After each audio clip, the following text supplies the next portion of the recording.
Hello everyone! Today's breakdown video is going to be on the Spider-Man villain Screwball, one I've wanted to analyze for quite some time now. She debuted for Marvel Comics in Amazing Spider-Man 559 from 2008, so she's fairly new to the scene, all things considered. Now, personally, I read a lot more retro comics than I do new ones, so I, like a lot of people my age or older, was most likely introduced to this character for the first time via 2018's Spider-Man game, developed by Insomniac. In it, Screwball, a live streamer with millions of online followers, commits crimes and uses the popularity of Spider-Man, who shows up to stop her, to obtain more hits, more views, more subscribers. The various challenges she put Spider-Man, and by extension the player through, made her one of the more memorable elements introduced in that game and that universe.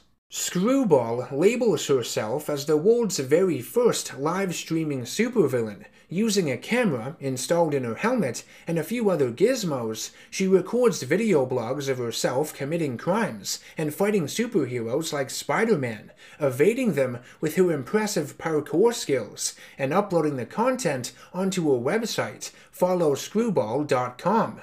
The immense traffic her website garners has even led to sponsors advertising on it, meaning that these corporations are aiding and abetting all of Screwball's criminal activities.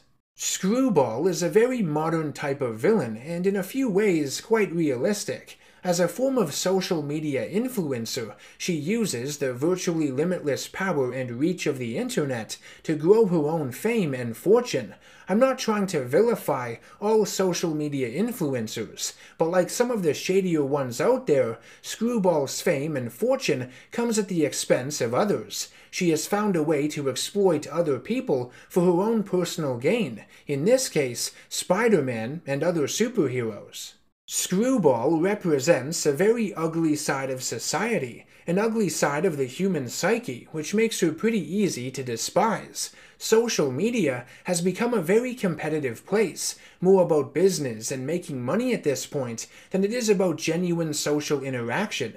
Everyone is looking for a way to stand out from others, and are reluctant to share the spotlight. They have become selfish and greedy. Influencers like Screwball are social media junkies who crave attention, dopamine addicts that need their next fix, and unfortunately, she also shares similarities with many of the poor souls we see on the news that commit horrible acts of premeditated violence, ones that are willing to put themselves and others in harm's way just so they can get their 15 minutes of fame. Screwball's colorful antics, language, and willingness to embrace current trends allow her to cater to a large demographic, the mainstream. The crazier the stunt or crime she pulls off, the greater the following she amasses. And whenever Spider-Man engages her, he's only really causing more damage, feeding into the obsession of not only Screwball, but those that watch her as well. If someone like Screwball existed in the real world and there were superheroes like Spider-Man swinging around and live fights between heroes and villains were uploaded to a website, I'm sure it would be successful. People would find ways to get on there and catch a glimpse, paying for the privilege if need be. And corrupt companies would try to make a profit off it too. VPNs would be used to hide identities, or maybe the website could only be accessible via the dark web. It'd be crazy. Screwball has only been in comics for a short time, but I feel like she has made a pretty big splash. The relevance this character has only gets stronger and stronger by the day. The only aspect about her I find to be a bit contrived is the fact that her true identity has yet to be revealed. She's been unmasked a few times, like when she posed as Spider-Man to organize a fight between the Wallcrawler and a villain named Basher for a man named Bookie, who runs bets on superhero-villain battles within the bar with no name. But even though her face was visible, her name and background is still unknown, and for someone with such a large social media following, I find that hard to believe. The bigger you are, the less private your personal life becomes. Screwball has worked alone for the most part, but she has allied with other villains as well on occasion. She pulled a series of pranks with Jester, and everyone who linked up to her website to witness them had their credit card information stolen. Another big team-up was with the hitman Arcade, who kills his victims using elaborate amusement park-like death traps he calls Murder World, one of my favorite lesser-known villains in comics. Arcade would provide Screwball with new and upgraded equipment, giving her control of a digital, video game-esque death trap to take on Elektra, who also had a bomb strapped around her neck that was set to go off. How lovely.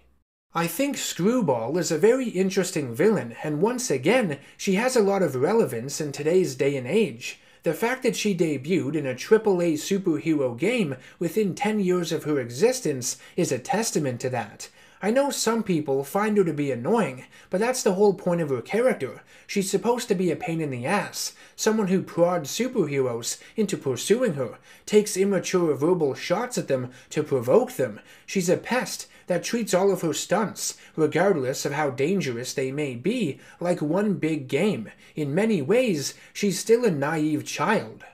Let me know what you think of Screwball down in the comment section below. I hope you found this video entertaining and insightful. If you'd like to show your support to the channel and its content, please think about subscribing. Share the video to anyone you feel might enjoy it to help me out, and become a producer over on patreon.com if you can.